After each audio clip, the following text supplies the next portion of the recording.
이사야 64에서 66장 개요. 절망을 넘어선 소망과 새 창조. 64에서 66장은 절망 속에서 시작하여 하나님의 궁극적인 구원과 새 하늘, 새 땅이 비전으로 마무리됩니다.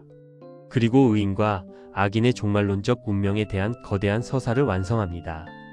이사야 64장 절망 속의 간구와 소망.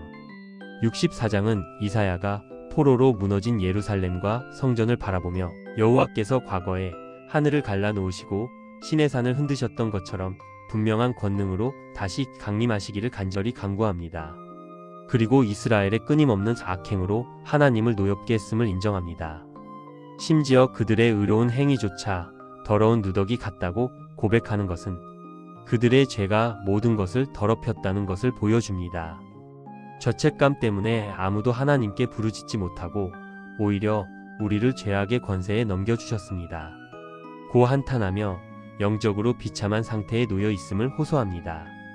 그러나 절망 속에서도 이사야는 주는 우리 아버지시니이다. 우리는 진흙이요 주는 토기장이시니 우리는 다 주의 손으로 지으신 것이라라고 고백하며 하나님이 진노를 끝까지 품지 마시고 다시 자기 백성을 불쌍히 여겨달라고 매달립니다. 이사야 65장 하나님의 응답, 심판과 새 창조. 하나님은 백성들의 간절한 기도에 대해 응답하시며 의인을 구원하고 악인을 심판하겠다는 선언을 하십니다. 하나님은 자신을 찾지도 않고 부르지도 않았던 자들에게 친히 찾아가 자신을 나타내시며 내가 여기 있다 라고 응답하셨습니다. 이것은 이방인들에게 복음이 전파될 것을 예언하는 놀라운 선언입니다. 반면 이스라엘은 종일 손을 펼쳐 부르셨지만 거역하고 자기 생각대로 행했습니다.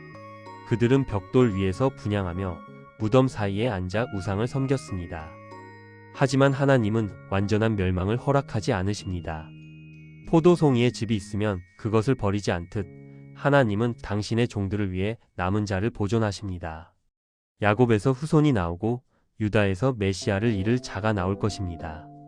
이들은 샤론 평야의 비옥한 땅과 한때 저주받았던 아골 골짜기에서 평화롭게 풀을 뜯을 것입니다. 그러나 하나님을 버린 자들에게는 심판이 임합니다. 우상에게 상을 베풀며 오히려 하나님이 기뻐하지 않는 길을 즐겨 택한 자들은 칼에 다 죽임을 당하리라고 경고하십니다. 반면 하나님을 찾는 종들은 먹고 마시며 기뻐하고 노래할 것이라고 놀라운 대조를 보여주십니다. 내 종들은 먹을 것이로되 너희는 굶주릴 것이며 내 종들은 마실 것이로되 너희는 목마를 것이며 내 종들은 기뻐할 것이로되 너희는 수치를 당할 것이다. 그리고 인류 역사상 가장 아름다운 약속이 펼쳐집니다. 보라, 내가 새 하늘과 새 땅을 창조하나니 이전 것은 기억되거나 마음에 생각나지 아니할 것이라.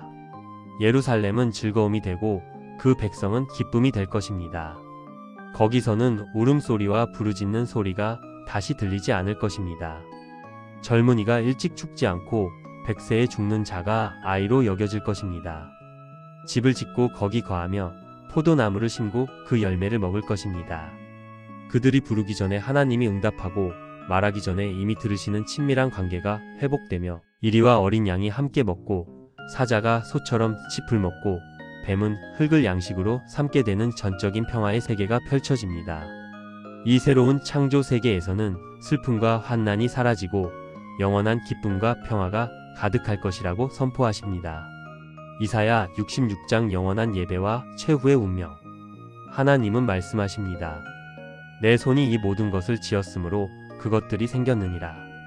우주 만물을 창조하신 하나님이 머무르시는 곳은 피조물이 지은 성전이나 제물이 아니라 그분의 참된 안식처는 그분의 말씀 앞에서 겸손한 자, 회개하는 자, 그분을 경외하고 순종하는 자와 함께하는 곳이라고 말씀하십니다. 마음은 하나님을 떠나 있으면서 자기 길을 걸으며 형식적으로 소를 잡고 양을 드리는 제사는 하나님 보시기에 살인이나 개의 목을 꺾는 것과 다름없는 가증한 행위라고 경고하십니다. 내 마음대로 살면서 예배만 드리면 된다는 생각, 그것이 바로 하나님이 가장 혐오하시는 자기 길을 택하는 죄입니다. 하나님은 이러한 자들을 심판하신다고 선포하십니다. 성읍과 성전에서 울려 나오는 소리는 단순한 소음이 아니라 하나님이 그들에게 보응하시는 고통의 소리라고 경고하십니다. 이후 말씀은 하나님께 신실한 자들을 향한 위로로 전환됩니다. 여호와의 말씀 때문에 형제들에게 미움받고 하나님의 이름 때문에 쫓겨나는 고난을 당하지만 해산의 고통도 겪기 전에 아이를 낳는 것처럼 이스라엘의 회복은 인간의 상상을 초월하여 순식간에 일어날 것이라고 말씀하십니다. 어머니가 자식을 위로함 같이 내가 너희를 위로할 것이라. 예루살렘에 젖을 빨며 그 품에서 즐거워하는 아이처럼 하나님의 백성은 풍성한 평강과 영광을 누리게 될 것입니다.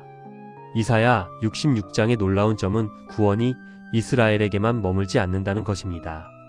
하나님은 모든 민족, 먼 이방 나라들에게까지 당신의 영광을 전파하실 것이라고 선포하십니다. 나라가 하루에 생기겠느냐, 민족이 한순간에 태어나겠느냐는 질문 뒤에 하나님은 때가 되면 시온이 갑작스럽고도 놀랍게 하나님의 아들을 낳는 것처럼 새로운 하나님의 백성이 탄생하는 역사가 일어날 것을 약속하십니다. 여호와께서 불과 병거를 타고 회오리 바람처럼 오시리니 우상 숭배를 행하는 자들은 모두 멸망할 것이다. 결국 하나님이 하나님의 백성은 위로하시고 그들을 핍박하던 자들은 수치를 당하게 될 것이라고 선포합니다. 하나님은 당신의 백성을 위로하시고 회복된 예루살렘을 통해 풍성한 평강을 주실 것입니다. 구원의 범위는 모든 민족으로 확장되어 이방인들도 하나님의 영광을 보고 예루살렘으로 나오며 그들 중 일부는 제사장과 레위인으로 세워지는 파격적인 비전이 제시됩니다. 책은 영원히 갈리는 두 운명을 대조하며 끝납니다. 의인들은 새 하늘과 새 땅에서 하나님을 영원히 예배하지만 하나님을 거역한 자들은 그들의 시체에서 그들을 먹는 벌레가 죽지 않으며 그들을 삼키는 불도 꺼지지 않을 것이니 모든 사람이 그들을 보고 소름이 끼칠 것이다. 그들의 시체의 벌레가 영원한 심판과 수치의 대상이 될 것입니다.